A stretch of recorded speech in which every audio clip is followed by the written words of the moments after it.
Profanity, తిట్లు, బూతులు, cuss words, swear words, cursing words, vulgar and obscene. ఇవి ఎలా మొదలయ్యాయంటే, పూర్వం ఒక్కో కల్చర్లో ఒక్కో దానికి కొన్ని స్టాండర్డ్స్ పెట్టుకునేవాళ్ళు. ఇవి స్టీరియో టైప్ మీద డిపెండ్ అయి ఉంటాయి. ఇన్హెరెంట్గా మనకు తెలియకుండానే ప్రతిదాని గురించి ఒక రకమైన ఎక్స్పెక్టేషన్స్ పెట్టుకుంటాం. అవేంటంటే, అందగాడంటే ఎలా ఉండాలి, అందగత్తి అంటే ఎలా ఉండాలి, అవయవాలన్నీ కరెక్ట్గా ఉండాలి. ఇలా ఈ కంపారిజన్స్ వల్ల ముందు తిట్లు పుట్టాయి.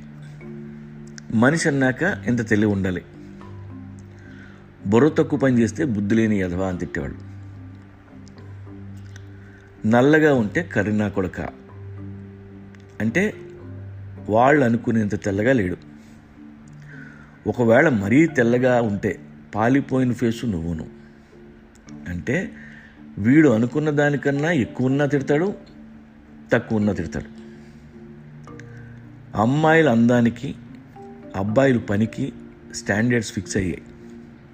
అందుకే అబ్బాయిలను మాత్రమే పనికి మాలినోడా అని తిడతారు, అమ్మాయిని పనికి మాలిందానా అని అనరు. యదవా అని కూడా మగాడిని అంటారు, యూజ్లెస్ ఫెలోని. వీడు అనుకున్న షేప్లో అమ్మాయి కానీ లేకపోతే బండదానా అనేవాడు. అలాగే మాతృస్వామ్య వ్యవస్థలో పెళ్ళిళ్ళు లేవు. తల్లే తన పిల్లలను రిప్రజెంట్ చేసేది. తల్లి మీద కోపం ఉన్నా లేదా పిల్ల ఏం తప్పు చేసినా, నీ అమ్మ దేనికి పుట్టావరా నువ్వు, ఎవరితరా నీ తల్లి అనేవాళ్ళు. ఆ రోజుల్లో తల్లి తప్ప ఇంకెవరూ వాడికి తెలియదు. ఎన్నో కష్టాలు పడిపించిన తల్లిని తిడితే విపరీతమైన కోపం వచ్చేది. బూత్ మాటలు అలా మొదలయ్యాయి. దాని తర్వాత పితృస్వామ్య వ్యవస్థ మొదలైంది. అప్పటి నుండి మగాళ్ళు ఆడవాళ్ళని ఇంకా తొక్కేశారు. సడన్గా సెక్స్ రెస్ట్రిక్ట్ చేశారు. పెళ్ళి తర్వాత ఎవరైనా చీట్ చేస్తే వాళ్ళని బిచ్ అని పిలవడం మొదలైంది. ఆ తర్వాత అలాంటి పని చెయ్యని వాళ్ళని కూడా బిచ్ అనేవాళ్ళు.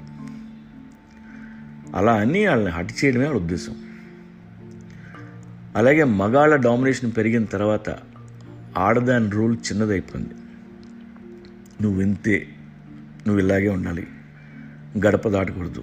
ఇలా కొన్ని కల్చర్స్లో అయితే అసలు ఆడవాళ్ళు చదువుకోకూడదు అని వాళ్ళని తక్కువ చేసి వాళ్ళని ఇంకా చీప్గా చూడడం వల్ల కూడా ఈ బూతులు ఎక్కువైంది.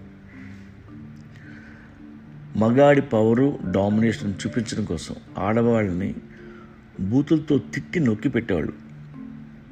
స్త్రీలను గౌరవించండి అని మనం చెప్తాం, కానీ అన్నీ రివర్స్లో చేసాం. మన ఇంట్లో ఆడవాళ్ళని మాత్రమే మనం గౌరవిస్తాం, మిగతా వాళ్ళని చీప్గా చూస్తాం. డీప్గా చూస్తే యాజ్ ఎ స్పీషీస్ మగాళ్ళు ఎప్పుడూ ఆడవాళ్ళని సమానంగా చూడలేదు. ఇప్పటికీ ఎన్ని రూల్స్ వచ్చినా అవును ఆడ మగ సమానమే, కాకపోతే తక్కువ సమానం అనుకుంటాం. ప్రతి మగాడి మైండ్లో ఇదే ఉంటుంది, ఇది నిజం. ఇది కాకుండా కళలు, సంగీతం ఇలాంటి వాటిని కాపాడుతున్నాం అని చెప్తూ దేవదాసీలు మెయింటైన్ చేసేవాళ్ళం. ఇలా ఎన్నో ముష్టి పనులు చేస్తున్న సొసైటీలు మనకి. అందుకే బూతులు మన డిఎన్ఏలోకి వెళ్ళిపోయాయి. ఇది కాకుండా మన తల్లి, మన చెల్లి, మన కూతురు పట్ల మనం చాలా సెన్సిటివ్గా ఉంటాం. వాళ్ళు మనకి చాలా ప్రెషియస్. యాజ్ ఎ స్పీషీస్గా వాళ్ళు చాలా సున్నితంగా ఉంటారు. వాళ్ళని ఏమన్నా అంటే మనకు కోపం వస్తుంది. అందుకే మన ఎనిమీస్ ఎప్పుడూ మనల్ని హర్ట్ చేయడం కోసమే వాళ్ళని కోట్ చేస్తూ బూతులు తిడతారు. ఇలా వేల సంవత్సరాల నుండి ఆడవాళ్ళని బూతుల కోసం వాడుతూనే ఉన్నాం. కానీ మగాన్ని తిట్టడానికి తిట్లు లేవు. ఒక కల్చర్ మంచిదా కాదా అని ఆ కల్చర్లో ఉన్న బూతులను బట్టి చెప్పచ్చు. విమెన్ అంటే రెస్పెక్ట్ లేని కల్చర్లోనే ఎక్కువ బూతులు ఉంటాయి. వేరే కంట్రీస్తో పోల్చుకుంటే మనకి ఎక్కువ బూతులు ఉన్నాయా, వాళ్ళకి ఎక్కువ బూతులు ఉన్నాయా అని మీరే బేరీజ్ వేసుకొని చూసుకోండి.